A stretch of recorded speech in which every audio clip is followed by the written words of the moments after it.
сәлеметсіздер ме, құрметті достар? Бүгін сіздермен ә, өзімнің қызығушылығыммен айналысатын тағы бір ә, шығарма жазу сияқты өнеріммен бөлісейін деп отырмын.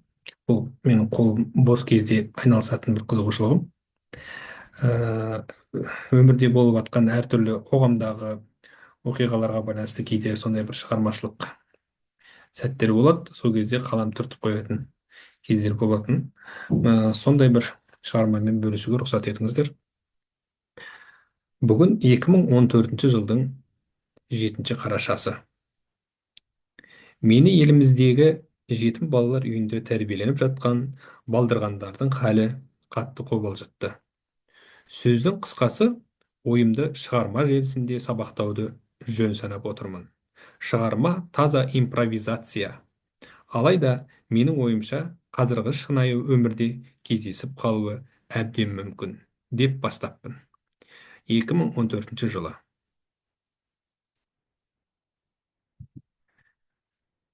Тілсіз баланың зары. Дүниеде баланың у-шуына жетер не бар? Одан асқан сазды әуен ойлап табу мүмкін емес. Бауыржан Момышұлы. Өмір ұшы қиыры жоқ, қызық пен қиындығы бәйгеге тігілген бәсеке. Майдан, жарыс секілді ме қалай деп сөзін бастады. Түсі жылы келген, салмақты, ойы орамды, дене бітімі мыстан құйылғандай жігіт ағасы. Біраз үнсіздік орын алды. Одан кейін әңгіменің төркінін қайда бұрып отырғанын түсінгісі келгендей, төрде шынтақтай жатқан қара шашты, бітімі балуанға ұқсас жас жігіт малдасын құрып, сабыр, сені бір ой мазалап жүргенін іштей сезіп жүрмін. Ішіңде сақтамай айта берсең болады. Барлығы өзіміздің достар ғой деп ортаны бір серпілткендей болды. Сабыр да бұны сезгендей, бөтен ешкім жоқ екенін білем. Бірақ мені мазалап жүрген ойларды барлық халықпен бөліссем бе деп жүр едім деп ойланып отырып қалды.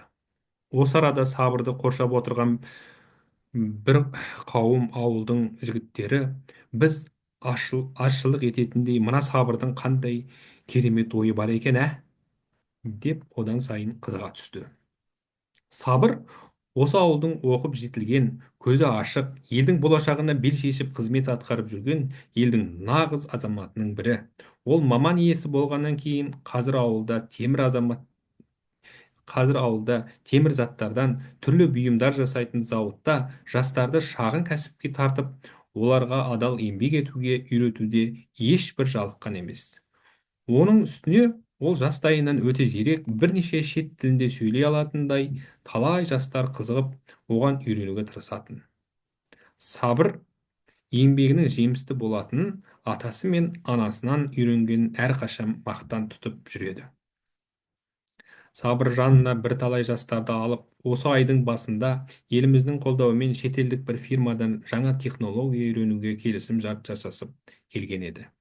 Сірә осы жобасы ойдағыдай болмады ма екен деген ойлар да жастарды мазалай бастады. Сабыр, өздерің білесіңдер, біздер мына сол жақта отырған Сезім, Қанат, жасырын, бітпес, көріпкел деген жігіттердің көмегімен америкалық бір фирмамен келісіп, бір ортақ жобаны іске асырғалы дайындалып отырмыз. Бұл жоба, Құдай қаласа, ойдағыдай іске асатынына менің сенімім мол. Бірақ мені бұл жоба туралы ойлар емес, сол шетелдік сапарымда болған бір оқиға мазалып жүр деді. Ол былай болды деп сөзін бастасымен отырған жастар үн-түнсіз қалдық. Сабырды мазалаған ойлар келесіде екен. Келісім шарттар, фирманың талаптары мен серіктестікке ұсынатын жағдайлары жақсы, көңілімнен шықты. Сапарымыздың 3-ші күні қаланы аралап көрейін деп, жаяу жүру менің әдетім емес пе? Биік үйлердің арасымен қаланы аралай бастадым. Шөлдеп шаршаған соң, бір асханадан түскі ас ішейін деп тоқтадым. Алайда даяшыны шақырып тапсырыс беруге ыңғайланып едім. Даяшының мылқау жан екенін байқадым. Алайда ісіне пысық адам екенін білдіріп, барлығын сыпайы жазып, ойымнан шығуға тырысқаны көңілімді бір босатып тастағандай болды. Асхана үлкен қаланың шеті болғаннан кейін бе, әлде демалыс күні болғаннан кейін бе, кісі аз екен. Тамақтанып, шөлімді қандырып, енді кетуге ыңғайлана бастағанда, әлгі даяшы артымнан бір парақ қағазбен ілесіп келе жатқанын көзім шалып қалды. Асханадан сәл ұзай бергенде, әлгі даяшы мені түртіп, тоқташы дегендей нышан білдірді. Маған бірден есеп-қисабын дұрыс есептемеген шығар деген ой келді. Бірақ жаңағы даяшы мылқау жігіттің жүзіне үңіліп қарай бергенде, бір қандасымды көргендей, оның жанарынан мұң мен зарды байқадым. Ол көп ұзамай-ақ мен қазақ деп жазғанда қолын қатты қысып, мен сабыр, мен де қазақ дедім. Алайда ол менен бір өтініш сұрайтындай қағазын көрсетіп ымдады. Мен жаз, әрине, уақытым бар деген едім. Мен осыдан 15 жыл бұрын жетімдер үйінен, қазақ елінен асыранды бала дегенде жан дүнием дір ете қалды. Ол сонымен тоқтамай, мен ес білгеннен қазақ тілін интернеттен үйрендім деді. Оған риза болып, арқасынан қақтым, атын сұрадым. Оның аты Табыс екен. Табыс айналайын, бауырым, жан дүниеңнен айналдым. Осыншама жылда қалай ана тіліңді ұмытпай жүрсің?